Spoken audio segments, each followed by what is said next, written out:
Sullivan.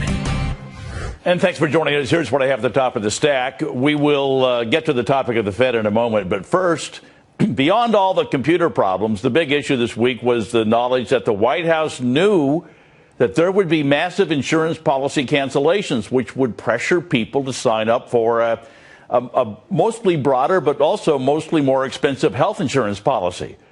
What happened to our freedom to choose a policy, good or bad, that we like and fits our budget?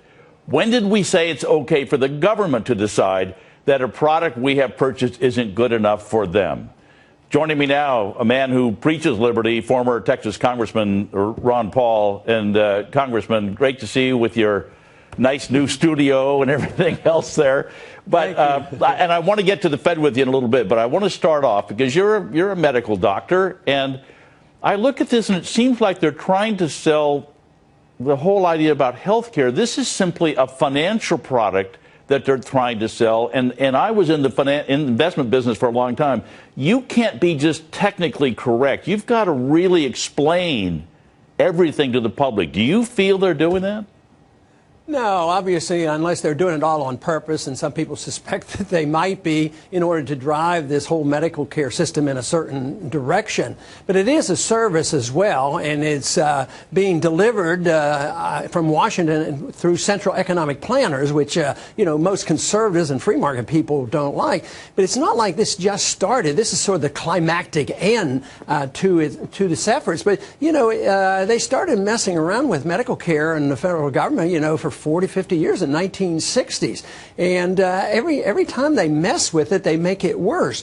And this, the ulterior motives here, I keep trying to figure it out because I work on the assumption that the insurance companies are going to come out pretty well on this. And it looks like, this is what's happening. They're allowed to raise the rates and take people off. And even prescription drug program the Republicans put in place help corporations. They help them relieve their burden and put it onto the burden of the overall taxpayer. So I think we keep drifting that way, but it's incrementalism. This episode is much worse, and the people are very upset with it. I don't see how it can possibly work, but the emphasis ought to be on liberty and freedom of choice. You mentioned that. Why don't we have freedom of choice? Even when the government intrudes on us in many of these areas, if you just allow the right to opt out in spite of what harm the government is doing, most of the time we can survive. The people will figure it out. And I think we should have the right to opt out of medical care. I think we should have the right to opt out of government schools. We ought to have the right to opt out of the government mail service and all these things. So, but we're at crucial times right now, and it really makes the difference on what happens on whether we will preserve the doctor-patient relationship, which is the most important issue for me. Yep, I can imagine. But, you look at this, and the government has been very paternal with us for a long time under the guise of consumer protection. In fact, we even have a brand new consumer protection agency.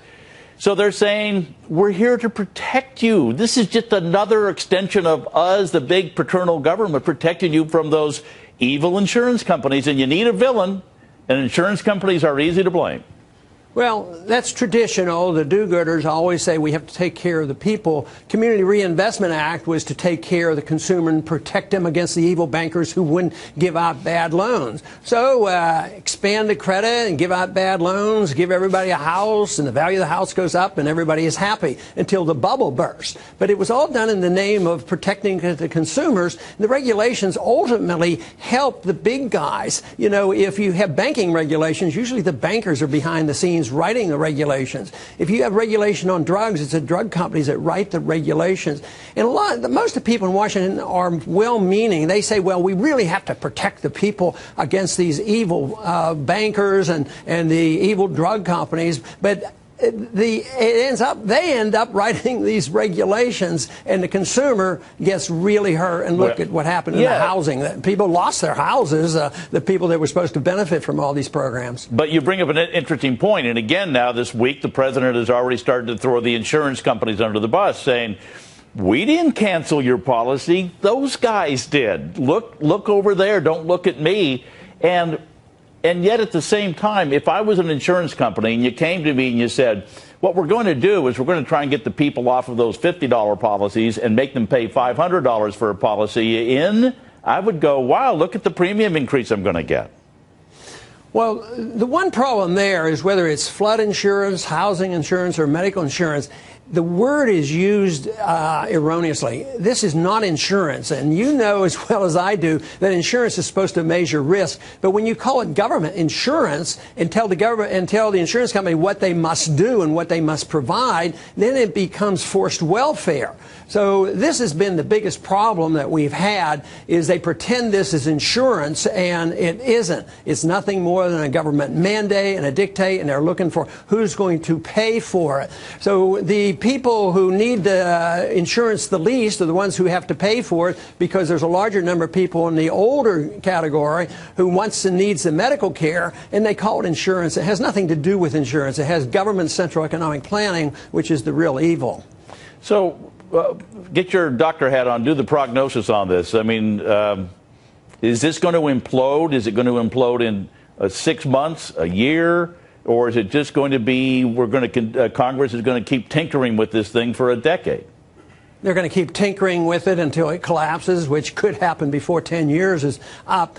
Incrementalism, that's the way we go. Even if Democrats have a major role to play, they're going to back off from it. They've had to back off and admit, that there's some serious problems. But even if the Republicans get in charge, they're not going to get rid of all of Obamacare. Their record is so poor because they've always advanced government involvement in medical care. So this is likely to continue. But when a financial crisis hits, and we have a dollar crisis, and we can't afford the welfare and the warfare state, that'll all change, and then we'll have to rebuild again. But right now, there's going to be more and more government.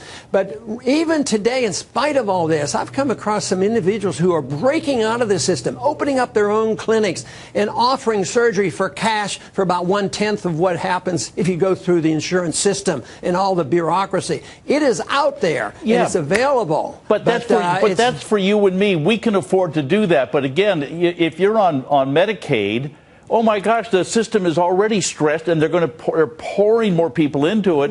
How is somebody on Medicaid ever going to find a doctor, or why would a doctor want to do business at Medicaid prices? Well, this is the whole point. Government programs fail, and they fail the people they're supposed to be helping. And what is their answer? Just throw more money and come up with gimmicks and force insurance companies and politicians and force one person to pay for somebody else's. They don't believe in freedom is the problem. They believe in coercion and force, and they don't understand how the market works. I've had a lot of people on my radio show call and say this is all a conspiracy to make this whole thing collapse so that we can get to universal health care.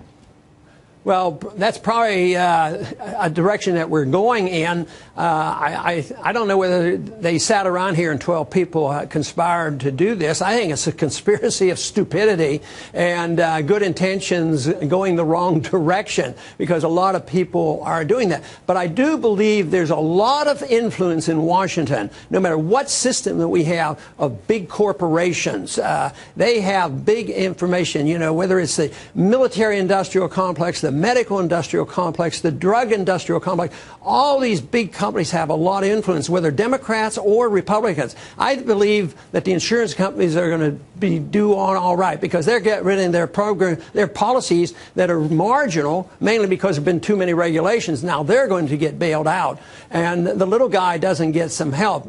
So this is just a complete lie that government helps poor people. When the government gets involved, the poor people get poorer. And this is one tenet of the Austrian School of Economics, is that when you spend money and you have all these programs and you have a lot of debt, you destroy the middle class. And that's what's happening. The middle class is shrinking. Poor medical care, poor housing. It's much worse. But this has all been explained in Austrian economics, and people need to understand I think the middle class knows their income has been going down and more rapidly now than ever before.